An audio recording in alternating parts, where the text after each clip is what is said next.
שיש מקום בו השמש זורחת כמעט כל היום והעצב מחייך, אני לא יודע איך, וראיתי באותה נשימה איך הלב מתעקש להחסיר פעימה ולקחת אותנו למקום שמצאנו שקט בתוך מהומה, ושם נמצא לנו אושר קטן בחיים שהגלידו מתוך פצע ישן. כולנו תלאים באותה רקמה, כולנו צמאים לאותה נחמה, ושנינו זוכרים מה הבטחנו אם הגענו לכאן. כנראה שניצחנו,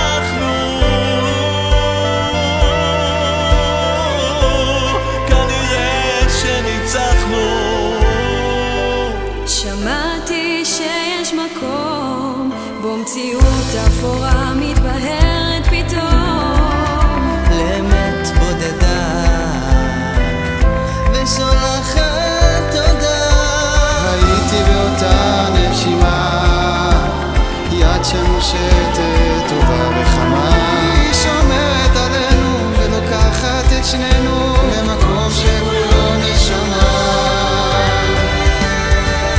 ושם נמצא לנו אושר קטן בחיים שהגלידו מתוך פצע ישן. כולנו תלאים באותה רקמה, כולנו צמאים לאותה נחמה, ושנינו זוכרים מה הבטחנו אם הגענו לכאן. כנראה שניצחנו,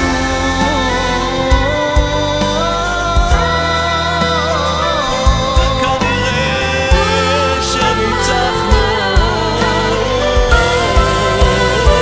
כנראה שניצחנו, כנראה שניצחנו.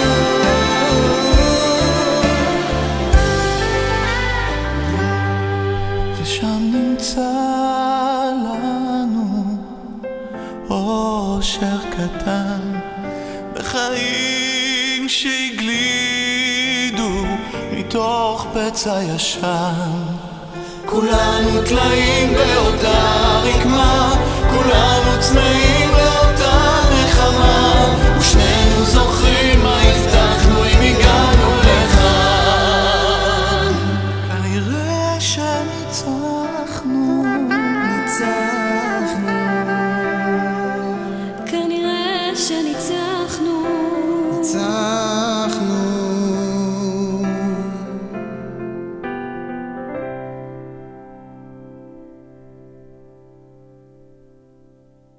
כולנו תלאים באותה רקמה, כולנו צמאים לאותה נחמה, ושנינו זוכרים מה הבטחנו אם הגענו לכאן. כנראה שניצחנו, ניצחנו, כנראה שניצחנו. ניצחנו.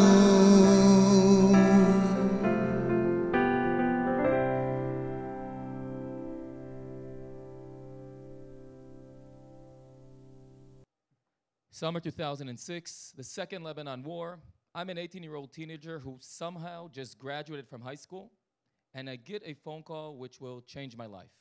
I got an offer from an organization called Thank Israeli Soldiers to establish a project in which young people will go into hospitals and will accompany the wounded soldiers of the war. For the next 8 months, I was there every day in the hospital corridors with the wounded soldiers and their families. 8 months where you see people fighting every day to get back to their normal life.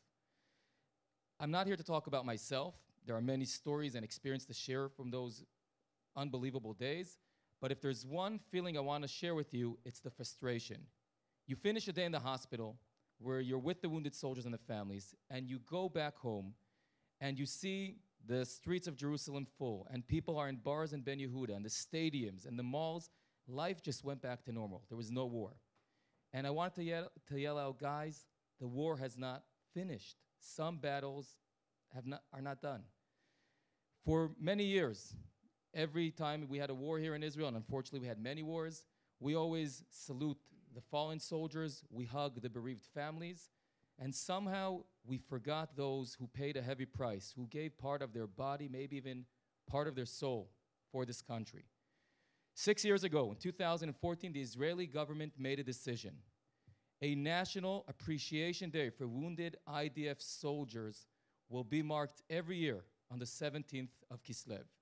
Tonight with me are three dear friends who will share with us their experiences, their thoughts on this day.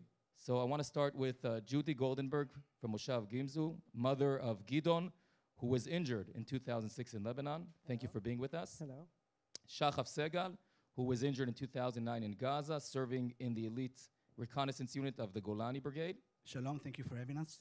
And Itai Avraham from Moshav Yonatan in the Golan, who served in the reconnaissance units of the Armored Corps in 2006. Shalom, everybody. So, ladies first, I'll start with you, Judy. Summer of 2006, the IDF is operating both in the south in Gaza and in the north in Lebanon, and you have two sons serving in the IDF. Right. In 2006, if we want to go back and think what happened then, Gilad Shalit was abducted in the summertime, and the entire army was on alert. It was a very tense time, and Gidon was a deputy commander in the Orev branch of the Golani units, and he was down near the Gaza border. 2 weeks later, my second son, Tomer, got married, and Gidon was only allowed to come for like 2 or 3 hours to be at the wedding, and then he had to go back to Gaza. 2 weeks after that, war broke out in Lebanon, and Gidon's unit was deployed to Lebanon. They were sent up north to the Lebanon border. In addition, Tomer, who had just gotten married, was drafted to reserve duty, and he was also sent up to Lebanon. And we had two sons in the army, like you said. And then one day, something happened that every Israeli parent who has a child in the army knows and fears. This is a scene of a taxi driving up to your house. 2 or 3 officers come out of the taxi and knock on your door. And everyone knows what it means. It's not good news. It's very, very bad news. And this happened to us one day. My husband had come home. We live in a moshav. He had come home from the fields just to get something for a few minutes. And he opened the door. He saw the officers, and his first question was, which one? Which of the sons were they coming to tell us about? They came to tell us about Gidon, but fortunately, the news was that he was wounded and he was still alive. He was fatally wounded. He was in intent with them to Haifa, about an hour and a half away, to Rambam Hospital. Our third son, Tzachi, the oldest boy, was in France doing research for his doctorate. And as we were driving in the taxi with them to Haifa, they turned around and said, call your son Tzachi and tell him to take the first plane back. That was the first boom that we got. Tzachi was coming back immediately. That means that this is the end. We were very, very worried. The news came out from the Moshav to the rabbi of the Moshav, and right away around the country, everyone was supporting, everyone was praying for Gidon ben Yehudit, Gidon the son of Yehudit, and that's how my daughter heard about it, through the SMS. Wow. And then you reached the hospital. We reached the hospital, and when we got there, the waiting room, Gidon was in the operating table, and we couldn't see him, of course, but the waiting room was full of Golani personnel. Anyone who wasn't in Lebanon practically was there. They all knew him well, and they were stunned. The whole population there was totally stunned, as we were, of course. And right away, the army started hugging us and taking care of us. So we'll get back to that experience in the hospital shortly. From Lebanon to Gaza, Shachaf, early 2009, you're part of the Golani Reconnaissance Unit, and your unit gets a mission to go inside to Gaza. Yes, I don't know if you remember, but after 9 years of constant rocket attacks on Israel, unanswered from Gaza, Israel decided in early 2009, late 2008, Israel finally decided to retaliate, to have some sort of a major operation to answer to those attacks. I was already a combat soldier, a sharpshooter, a combat medic for the Golani Reconnaissance Unit. We were up north doing our basically job, what we are needed to do up north, and they flew us down south. I don't know why they flew us, because after that we waited on the border for another month and we were training in Mala. It's a special urban center for fighting. We had training on the Sajaya and Jabalia neighborhood, which are the toughest neighborhoods in Gaza, and we always receive them. Me and my sergeant, Dvir Emanuelov, we walked in, we fought from house to house. Sadly, in the morning, Dvir got injured and basically got killed from a terror tunnel. They waited for him. They waited. He was the last soldier in the line. They tried to kidnap his body. I saw him lying on the ground, and I ran to save him. As I got on top of him to pull him to safety, I saw that he was badly injured. Sadly, passed away. And as I came to pull him to safety, a Hamas sniper shot me in my left arm. That was the end of my story of fighting in Gaza, but that's just a different battle that started in a whole new area. So we will discuss that battle in length tonight. Okay, so we will discuss that battle in length tonight.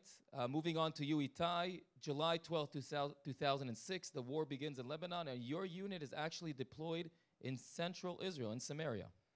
Correct. It was a Wednesday morning that I remember perfectly. The GOC General Officer Commanding of the Central Command has paid a visit in my unit, and being that super motivated soldier, I wanted to be chosen to be asking a question that we had to ask him. We got only one question. And my question was if my unit can be moved, can be transferred to operate in hotter operational combat zones. And while he was answering my question diplomatically, he was receiving a note from his secretary. And he glanced at the note, and then he said to us, if what's written here is correct, you're about to do great things soon. An hour later, we found ourselves carrying as much combat gear as we could, and 2 helicopters took us to the Lebanese border. And we only knew that 3 IDF soldiers were kidnapped and killed by Hezbollah, and the entire north of Lebanon is being targeted by them. As we landed... North of Israel. Yes. As we landed, I remember looking at the border, and it looked like it was taken from an action movie because the border was smoking, and I heard many explosions, and above us, a helicopter gunship was shooting a Vulcan cannon above us. And at that moment, we understood that the Second Lebanon War has broke out. About 3 weeks later, the infantry forces received a very big mission to enter and conquer the entire part of South Lebanon. And we entered with different forces, infantry forces of the Nahal.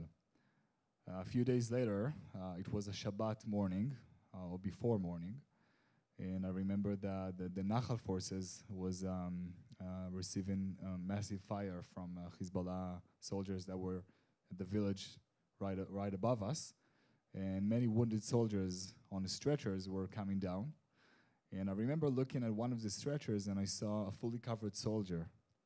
Only his shoes were sticking out, and then I realized that this is a war, this is chaotic. I could be also ended up fully covered on a stretcher. A few hours into the morning, my team received a mission to go up and set up an ambush at the edge of the village inside an olive grove.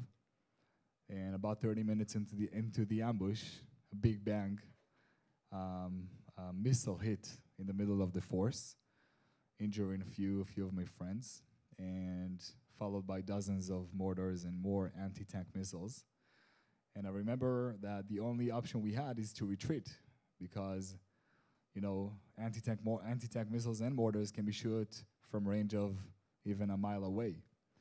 And I remember feeling frustration because I'm a fighter. I'm a combat fighter, and I don't have anyone to shoot at, anyone to shoot back at. While we were retreating, I remember that looking to the sky, hearing that very terrifying whistle of a mortar coming down, and one of them was crossing my sight, landing next to me, but keep on rolling.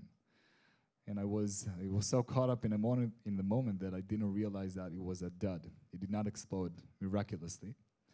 But another one came and exploded behind me and flew me over. And I landed on my face, and I remember getting up, ready to keep on fighting or retreating.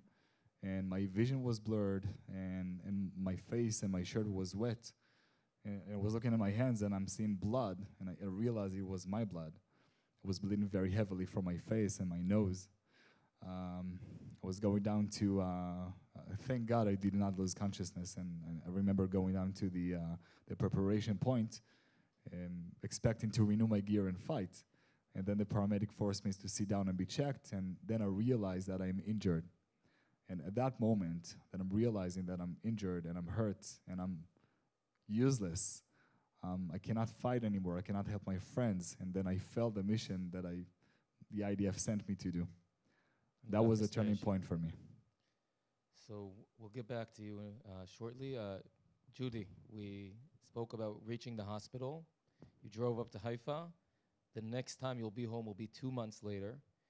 For people watching us, hearing us, can you describe maybe those 2 months, the atmosphere, the feeling, the challenges of being with your son in the hospital?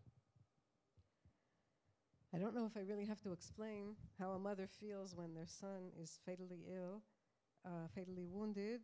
I think it's pretty clear to everybody, but the months in the hospital were an amazing experience. I think today my husband and I are more traumatized than Gidon is, just thinking of the days and talking about it constantly. We arrived, as I said, in the hospital, and the army had a lot of services to help the families of the wounded. They gave us rooms in Haifa hospital. As you said, I stayed there for the next 2 months without going home. And Gidon was in intensive care in the beginning, and we couldn't go in all the time. It was something like every 4 hours we were allowed to come in for 15 minutes or something like that. And we set up camp outside the door of the intensive care unit. We didn't move the whole day from that door. And people kept coming to visit us, people we didn't even know. The first Friday we were there, all of a sudden a couple comes over with bags of cakes and chalot for Shabbat and said, "We have friends in America who are your acquaintances," and they called us up and told us to go to a bakery and buy cakes for you and come give them to you because we know that you're in the hospital with Gidon today. And it was just so moving how the whole country and even in America, everyone was just so supportive and so helpful. A relative from Canada told us that 300 young yeshiva students were praying for Gidon every day. And I think thousands of people throughout the country had Gidon's name written on their refrigerator with a magnet to pray for Gidon ben Yehudit every time they light Shabbat candles or every morning.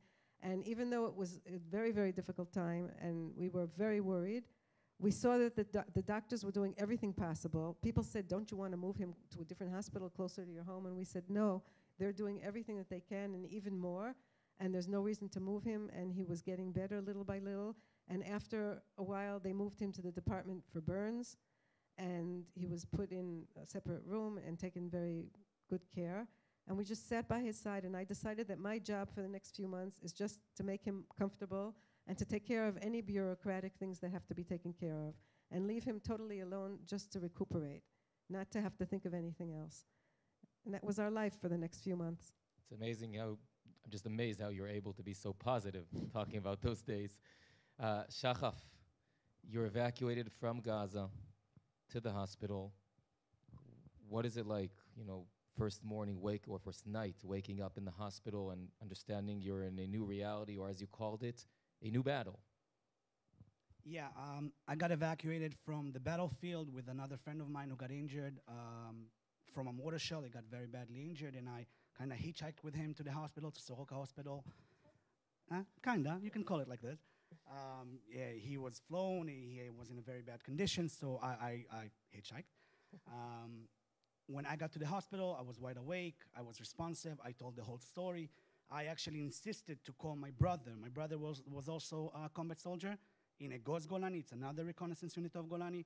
He was actually, when I was fighting down south, he was actually on his way north to defend the border. I insisted to call him and let him know that I got injured. He immediately said, because he knew that I'm in the fight, and he said, "Why are you calling me?" And I told him, "You know why, I'm injured." And he said, "Okay, okay, we're on the way." Immediately understood. My mom, he picked her up. Everybody came to the hospital. I was actually going into the operation room, and then suddenly I can hear him between the two doors of the operation room, and suddenly the nurses are screaming, "Stop, that's his mom." And my mom is walking in, and I'm consoling her. I'm like, "Mom, I'm okay, I'm okay." And my mom is crying, and the nurses are crying, and I'm like, "Ooh, that's not a good situation to walk into an operation room with," but I'm doing my best. I woke up at night, and every time since the second I got injured, and in the hospital, I actually kept asking about my teammates, about Vir, about Liel. I kept asking what's going on with them, and they kind of wanted to keep it in secretive from me. And even though I was, after the operation, I was very, sedated, I insisted on getting the answers. And then they told me in the middle of the night after the operation, they told me that Liel is actually still in operation room. And Vir is actually, even though I knew it, I saw his injury and I knew how badly he was injured, but I couldn't be the one who says that, because it would be like me setting his fate. And I couldn't do it. I couldn't bring myself to do it. And when they told me that Vir actually was killed and actually was dead already in Gaza, I tried to get up of bed and go to his family and go to his grave, and I couldn't even stand. That was a very hard, that was my breaking moment. I broke. I was a 20-year-old combat soldier, a man in my own eyes, and I broke down. To say that I understood the situation, I didn't, not in that moment. I wanted to go back fighting. I wanted to somehow, with a dead arm, I wanted to go back and fight with my teammates. I didn't quite realize the situation I'm in. It took me a while to understand that going back to the army is a non-issue. That's not gonna happen. One moment you're on the top of the world, the brave hero. The next moment you can't move your arm, you can't stand on your feet. I have to say it drove me mad, because suddenly people are standing for me in the bus and giving me their seat, and I'm 20 years old, and 5 minutes before people looked at me, and if I would sit in an empty bus, people say, "Are you not okay? What's wrong with you? Stand up, you're okay." And 5 minutes later, people are offering to tie my shoes, and that drove me mad, because as you said, in combat soldiers, in elite unit, you are second to Rambo and Superman. And suddenly Superman can't move his left arm, and it's hard. It's hard to receive and accept. Superman can't move his left arm. Wow. Itai, can you maybe share with us the first days in the hospital, comprehending the new situation, your new status, I guess you can say, as a wounded veteran of the IDF? So I remember being airlifted out by the same unit that I'm lucky to be serving in nowadays, and I got to the hospital, and it was the fastest CT that everyone a person got in the past. I realized my injury, and I remember going back to. I remember calling my mother on Motzei Shabbat on Saturday night, telling her that I'm okay, but I'm a little bit injured. And yeah, I tried to set up the mood. The day after, a taxi driver took me from the hospital in the north to my home, which was near Jerusalem. And I walked out the car, and my mother was waiting for me downstairs, and she was bursting in tears. And I remember hearing the taxi driver says to himself, "That is a mother's hug." After that, when I said that was a turning point for me before, when I realized that I am useless as I thought, worthless, useless, couldn't fight anymore, that was a turning point for me, because I decided to never feel the same way again. So my recuperation process started there, only I didn't realize it. It took me many years to process that my actions and the things that I chose to do in my life, with my life, are the outcome of that moment when I was injured. So, speaking about decisions being made and coping with the challenges, open question to all of you. Can you share with us maybe, we spoke about the difficulties. Judy, you said that the hug from the whole country where Gidon became everyone's son is what gave you strength. You spoke about the challenges, the difficulties. What gets you through those rough days? What helps you get through it? What gives you strength? I'll start with one word and allow everybody else to answer. I can continue it, but family. Basically, my family was my rock, my mother, my brothers, my sister, they were my rock. And again, the hug from the Israeli country, the hug from the Jewish people. But basically, it starts at home and it ends at home. And my family was my everything before and after my injury. But I'll challenge you. In the middle of the night, 2 a.m., you wake up in the hospital, your family's sleeping in the room nearby, in the motel there. No, in the room. In the room. My mom would not leave the room. I see. So there was no alone. No. I would ask you, what would you do when you're alone now and there's no one around? Alone is after. Alone is after the hospital. That's where the alone starts. But again, I was 20 years old. I lived at home. If God forbid I needed something at 4 a.m., my sister, my brother, my mother, if anything I needed, just a word, doesn't matter if it's a hot cup of tea and sit for a conversation, my family was there. 100%. I have no doubt that without a strong and amazing family as the one that I have, I don't know if I would reach the places that I've reached today. And that's it.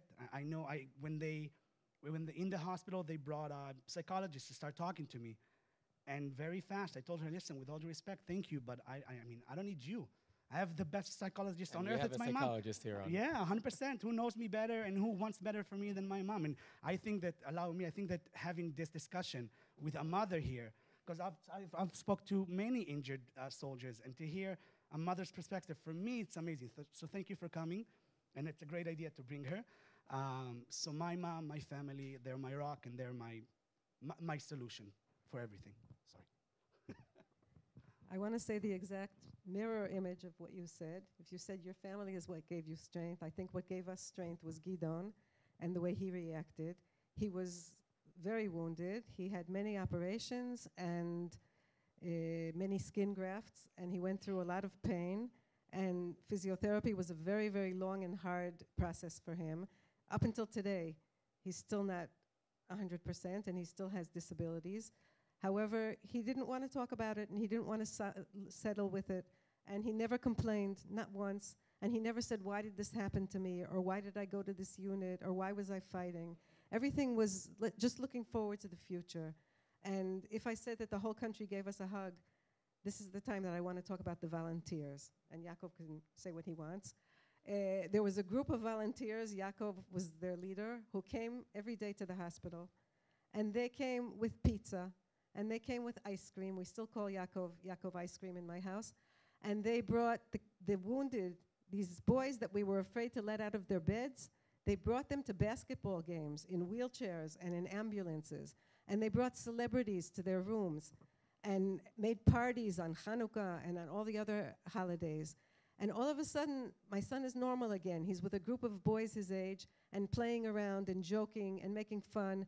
And he's not with his doctor or with his old mother sitting next to him and crying. He's with these young people, and life is going back to normalcy. And it was just amazing to see and just watch them all forget that they were all wounded. They were boys. They were young men. They were making jokes. They were talking sex jokes and dirty jokes. Not me. No, not Yaakov, not Yaakov. And making fun of their wounds. And things that other people, maybe Yaakov will tell us soon, but things that other people hear and can't believe. And they were joking around about the body parts that they lost and about the operations they were undergoing. And it was just seeing how they were looking for the future and talking about regular things gave us the strength to sit with him and to be with him and to watch them all get better. Thank you, Yaakov. Itai. All right, I'll try to make it short. It may sound philosophy, but to me it was thinking about that I want to justify my existence because it was really hard for me to be injured. I was supposed to be a fighter. I grew up in a very unique situation where, the second Intifada, I was a child, I was a teenager, and having friends who got killed by terrorists, knowing that words like explosive vests or suicide bombers are common words, like Facebook is today, wasn't normal. But it made me think about many things, but also how to change the reality, how to do good in the world, how to be better, how to take my abilities and stop the terror, to that matter. So I was enlisted to that unit that I thought I would be giving the most of me. And all the process of my army service, the 16 months of training, the operations we carried out, everything has led to me to that point that I wanted to do more than the regular stuff. So the second Lebanon war to me was the opportunity to make a difference, because when the entire northern part of Israel was targeted by missiles, I felt the same frustration the citizens felt, because back in Jerusalem when I grew up, I felt the same frustration, going on a bus thinking it might explode, sitting in a coffee shop or going into a shopping mall, and who knows if I'm gonna end up in pieces. And being injured has like made a too hard of a step, and it stopped the process of me helping the world and changing the world in reality. So every choice that I made, being a paramedic, being a nurse, joining the local search and rescue unit, police unit in the Golan where we live, serving in an elite unit in reserves duty, to me is the way of giving more and making that turning point worthwhile, making the injury worthwhile. Gives you validation. We spoke about it shortly. There is, excuse me, there is one moment, I think, that I recall as an 18-year-old that I celebrated every time an injured soldier left the hospital. It was like a feeling, let's celebrate because it's over. And when I look at it today, I understand it only begins there.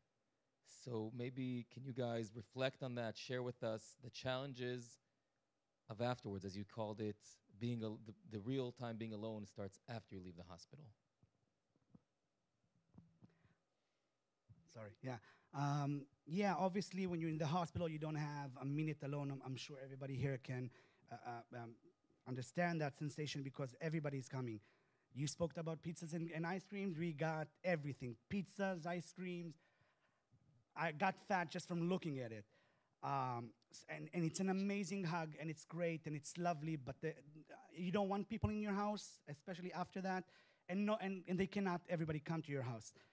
The alone sensation starts there. It feels like you're done because you're out of the hospital, but basically, for many wounded soldiers, the battle only starts. I had 5 long years of rehabilitation, from surgeries to physiotherapy that they were mentioned here, and it's a daily struggle and battle to understand. First, to understand that the situation has changed, and then to understand how can you become better within this situation. For me, just the understanding of something that has changed was more difficult than finding my new position in the situation. I had 5 long years of rehabilitation and surgeries, and I've decided on myself to stop them because it could have gone on forever because my arm was in shambles. It was completely dismantled. So I decided after 5 years to stop it and move on to the next part of my life, which is studying, which is bettering myself in different locations. I did my LLB and MBA and MBA in 4 years. I did this because I felt like I missed a long period of time in my life. I looked around at my colleagues, and they're all younger, and they're all, haven't been through what I did. So I felt like I had to become better, and that was my way. If I can ask, the physical injury, how does it affect you today? Well, as I've said, my arm was completely dismantled. I got shot from a very big round, a very big bullet. It was a sniper's bullet. It completely dismantled my arm. I'm talking about all the muscles, all the tendons, all the nerves, both bones. My shoulder popped out and still have permanent damage till today. So the arm was in a bad situation. After 5 years, I got to a point where I can move it. It's here. It's not perfect. It's not what it used to be, but it's still here. And I use it, and I love it. And it's mine, and it's 100% mine. Instead of just cutting it, the doctors in the hospital said, it's not going to work. It's going to be over. Finish it. Just cut it and move on. And I, on the operation table, insisted of trying to save it. And I'm very happy with it's not perfect, but it's the outcome that it's still here, and it's still mine, and it's good. It's just unbelievable. You just made that little move, which we make so many times every day, and we can't take it for granted. My arm was dead for like 7 or 8 months. I couldn't move it at all. And it was, and all the doctors said, listen, I don't know if it's even worth keeping because it's just going to be there and not do anything. And after 7 or 8 months, I was standing in the kitchen with my sister, talking to her. And as it was a drill that I did with myself. I literally told it to move. Imagine you commanding your limb to move, and it's just like, whatever. And after 7 or 8 months, I'm standing in the kitchen with my sister, making myself coffee. And then I just as a drill, again, told it, move. And then the slightest twitch. I mean, it was barely even noticeable. I had to ask my sister if it's actually happened. A slight twitch. And for me, that made a whole world of change. That was a sign that we are on the right way.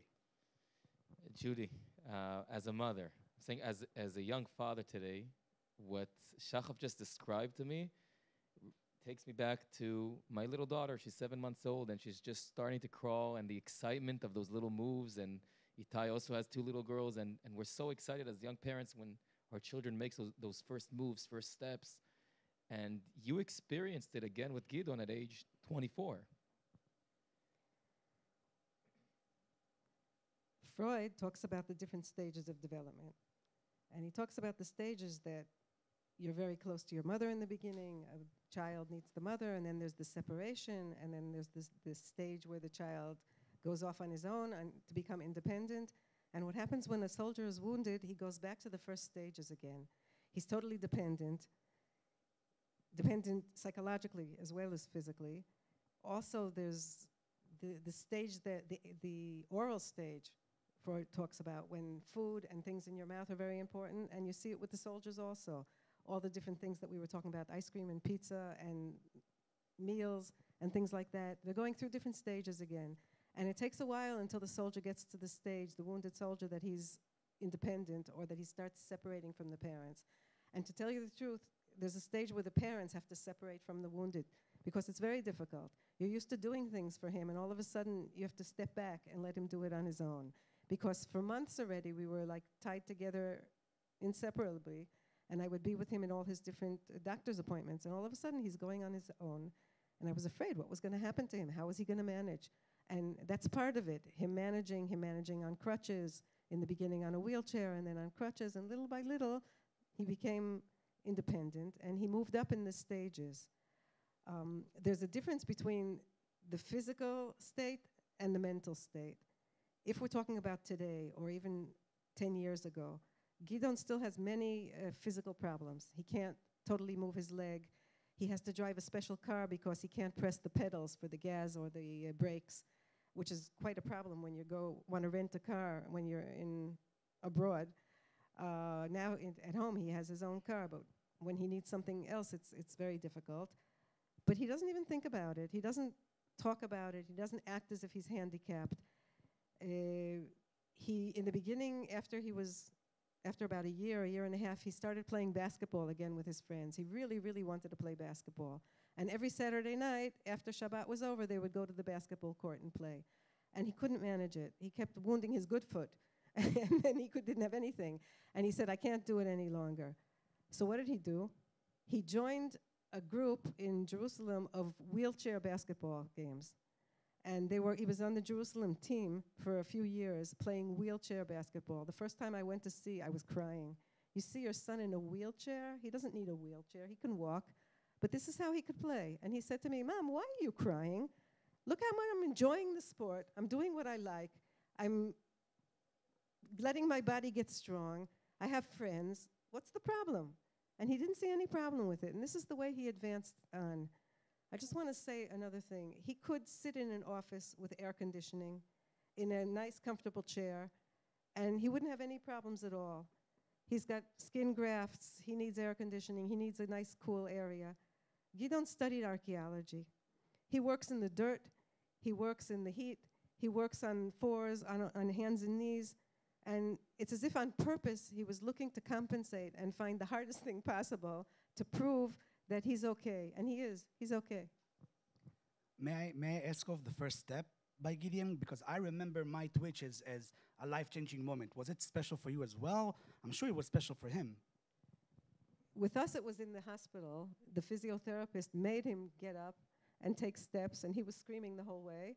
And little by little, they got him moving, and it didn't come by itself. They were pushing him on each stage.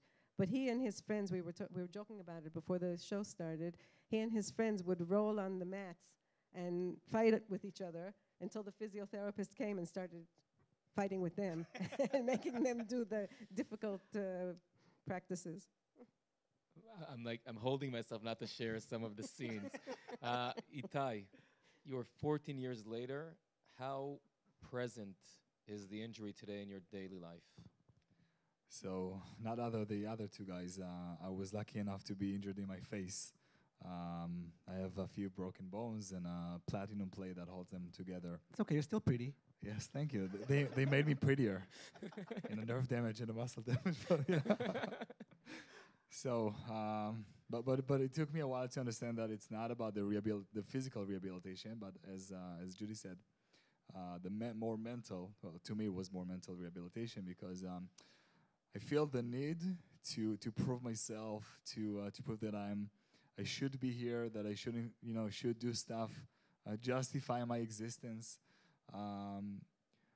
So it made me realize that a lot of my actions, also today, it's a realization after many, many years of not dealing with it, not coping with it, not talking about it.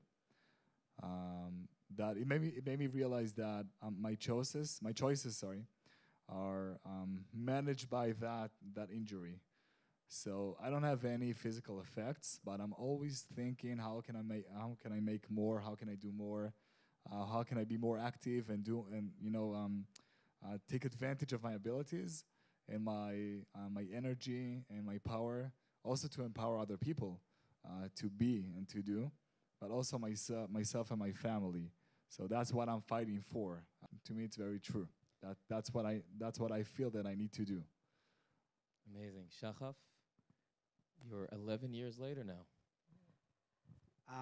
Yeah, I mean, as he said, for me, it is a constant in my life. I have an arm that is, every time I try to do anything with it, reminds me of what happened. Obviously, the memory of my friend, Dvir, who's not with us anymore. I don't think there's a day goes by that I don't think about him and about what would be his choices. And we were head to head. We were literally defending one another a second before he got shot. So every day for me is a struggle with my arm, but every day for me is a struggle with the memory of Dvir. Is there guilt? Sorry? Is there guilt, a feeling of guilt? Why me and not him? I think that every soldier, especially if he's Iron Pair, that was a mere second before we were head to head, obviously there's guilt. I was the combat medic. What we were taught, I was also a medic in Red Star of David before, but what I was taught from the age of 15, and obviously after that in the army, what you're taught that the responsibility to bring your friends home alive is on you. You're there with them, you have the knowledge, you have the power, I had the medical bag, I had everything with me to save him. It doesn't matter that I understand that he was injured so badly, he got shot 4 times in the head by a very big round, an AK-47 round. That's not something that I could not have done anything. But the guilt sits with me. I was supposed to bring him home. And it doesn't matter if I should have taken the bullet for him, if I should have done anything else in my life to try and mend it. There is 100% sitting with me a sensation of guilt, and it will accompany me for the rest of my life. I can manage it, I can handle it, I look at it in the eyes, and I understand it, but it's there. How do you cope with it? Again, I'm trying to be very reasonable. I met with Dvir's parents. I think that if, God forbid, Dvir's mother, I'm sorry, his dad passed away before the army. I met with Dalia, Dvir's mom. I think that if, God forbid, she's amazing. She's more than amazing. She immediately walked into my house and hugged me before I even spoke a word. I was actually, when we walked into Gaza, I wasn't even nervous. I was happy because I saw rockets flying over my head towards my house. So I walked to Gaza, and everybody, my entire teammates, everybody were feeling we're going to defend our home. We were going to do something good. And when I was in my home, my house with everybody who loves me, and when she was on our way to see me, I was scared. I was scared. The fact that she, I don't know if forgave me is the word, but hugged me and received the fact that I did the best that I could, and maybe what helps me is maybe the fact that maybe I prevented his body from being kidnapped. Maybe that's also something, because at least we have a place to go to and visit him. But I have my ways, and some of them are those. Judy is a psychologist, so I think her head is working. You can see the wheels turning. Yeah, the wheels are turning. Gidon today is married. He has 3 children. Do you still feel the presence of those days in his life, in your life? In my life, definitely. In his life, I think he's trying to put it behind him. Although Gidon was a company commander, and he had responsibility for his men. And when, after he was wounded, the army sent in 2 different tanks to take his soldiers out of the house that they were in Lebanon. And 2 different tank commanders were killed trying to get his men out. And even though he never met them, he goes every year to the home of one of them on the day of his memorial. And he feels very close to the family because this soldier died trying to get his men out safely. And I don't know if it's because of this or not, you could say what you want, but he named his son the same name as this soldier. So as a psychologist, I would say that it's definitely part of it. And today he just continues. He still does reserve duty. He goes to the reserves. He's a major today in the reserves in active duty. He does what he can. And I think what holds the whole thing together is a matter of ideology. When you go into the army with a very, very strong ideology and you believe in what you're doing and you feel as if you're part of a long string of leaders or Jewish fighters for 2,000 years who've been fighting for the Jewish religion and for 70 years for the Jewish country, you feel that you're part of something much bigger than yourself. My in-laws were both in the Holocaust, and Gidon and his brothers grew up with the stories from the concentration camps. And my parents made Aliyah from America, from a rich, educated society, to move to Beersheba, where they lived for 35 years in southern Israel. And my entire life, I've been trying to treat my children to understand that we're here for a greater life than just making ourselves happy or comfortable. And I think that this is what's the basis of the fact that Gidon accepted what happened to him, and he went on, and his job today is connected to discovering the history of the country, being an archaeologist and studying what's went on in the past. And when you connect your past and your future together, you're able to stand what goes through in the present much easier. Spoke about ideology, and I want to ask you guys a question that I am asked by many, many teenagers when I give them lectures. Looking back now, you sacrificed something, you gave something for this country. Would have you done it again? Well, I think that that's what I'm trying to prove to myself every day, that I would do it again, I would do it better. For many years, I wanted to go back to that same point, the same place. I was dreaming about it, you know, and fixing the reality and not being injured, not getting injured. But my way of fixing it is the way that I live, to live strongly, and to do the things that I do in order to help people.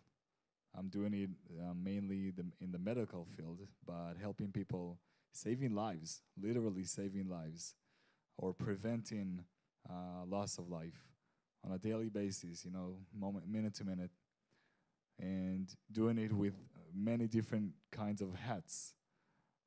as a paramedic, as a nurse, the search and rescue unit, the military combat search and rescue unit. That's what I choose to do.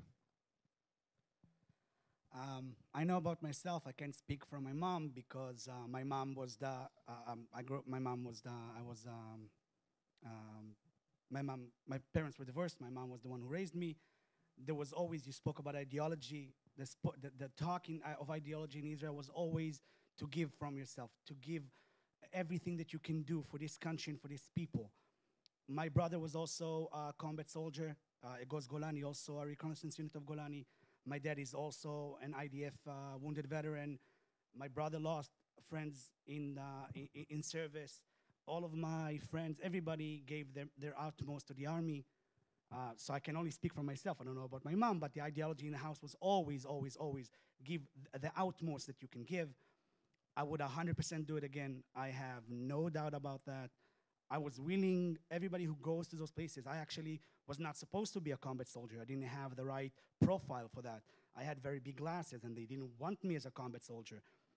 I actually sat 2 weeks in the army prison to get to the Golani brigade.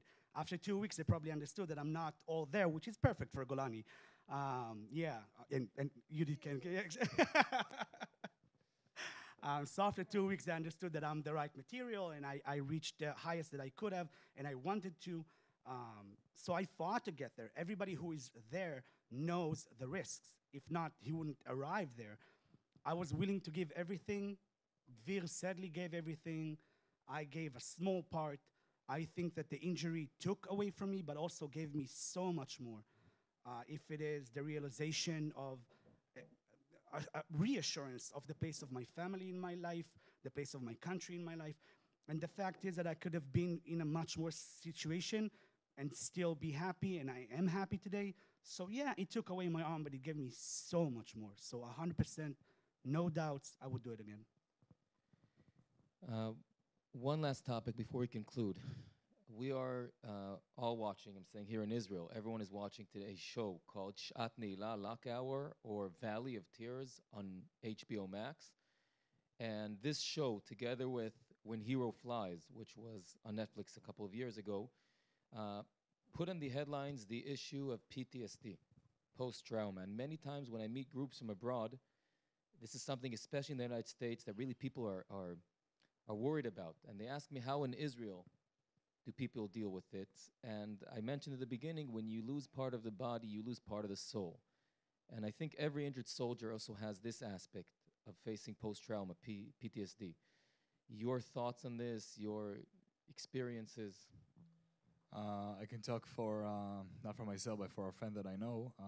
I was participating in a trip, a ski trip, through an organization that deals with injured veterans. And I met him, and he told me that he never leaves house. He never leaves house because he's afraid of noises, of anything that can trigger a memory. But doing the regular things like skiing, or we started in a simulator in Israel, and then went abroad to an Eastern European ski town, and he came and he joined, and he met more people, and he was able to go outside of his house, doing the regular and normal stuff. And it also made me realize that there's more than, some injuries are invisible, like PTSD. And being with people like himself, with other injured veterans that can understand him without even talking about it, giving him a hug, and look, the look in each other's eyes, that served as a family for him, and he was able to go out and cope and deal with it. That is amazing, and that's one of the stories that I know. You want to put as a psychologist view on a? Unfortunately, there are many, many Israeli veterans who are suffering today from PTSD. The Army is aware of it. They're doing a great deal to try to help. There are groups of people from 20 years ago or even farther from the Yom Kippur War who are still suffering, and the Army is trying to help. Today, there is much more activity in the Army done on the spot to try to avoid it.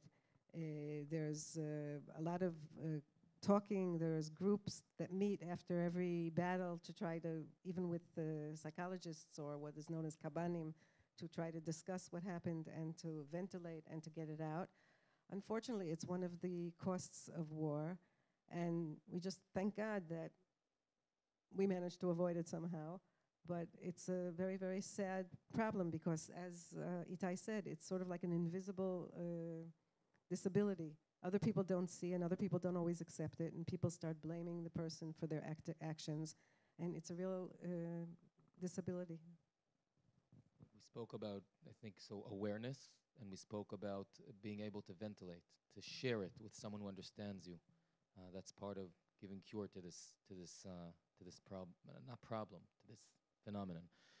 Before we end, I'd like to ask you about the day that we met to mark, the Appreciation Day for Wounded Soldiers. What are your feelings on such a day? What are your thoughts?